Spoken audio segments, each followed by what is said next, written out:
So, y'all ready for a little video? This little guy is the world's smallest mobile phone. And believe it or not, it works with both phone calls and, get this, it can also send text messages using a little something us old people remember as multitap on a 9-number keypad. Yeah, it was a real thing, and yeah, we actually used it. The phone is cute, but is it durable? Let's find out.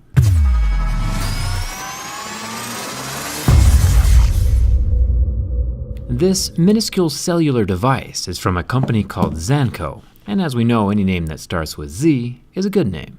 It's a little bit smaller than a AA battery, and it's about twice as long as the iPhone X's camera bump. It's kind of ridiculous how small this thing is. If you stick it in your pocket, you might forget it's even there, like a tube of chapstick going through the laundry. I've seen pieces of gum that are bigger than this phone. But like always, we're here to test things out and see if they work. Let's call my mom. Sorry to miss you. Leave a message, thank you. And she sent me to voicemail. But she also sent me my first text message. It took me a second to figure out how to actually get to the texting menu since it's so small. But she said, "I'll call you right back." Look at that, 2005 all over again.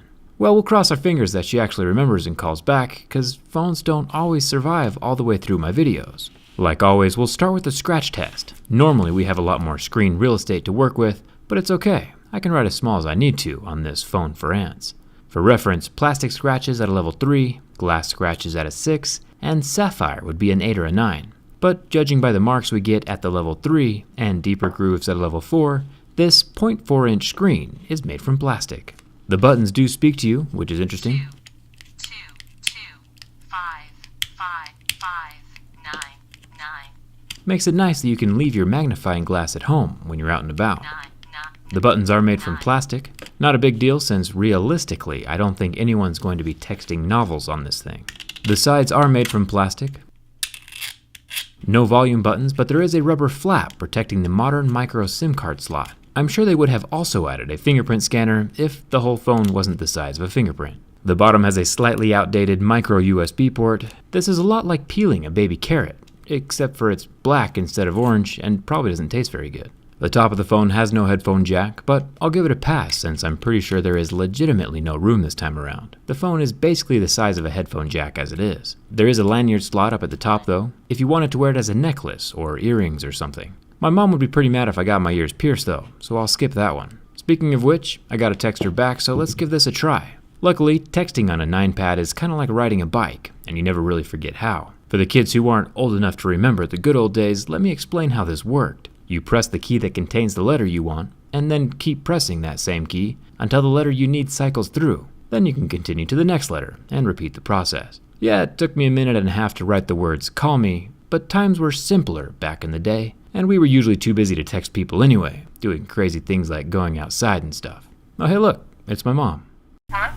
Hi, can you hear me? Uh-huh. Yeah, it sounds like I'm on speakerphone or something, but I can hear you. We are currently talking on the world's smallest cell phone. Oh, wow. Not bad.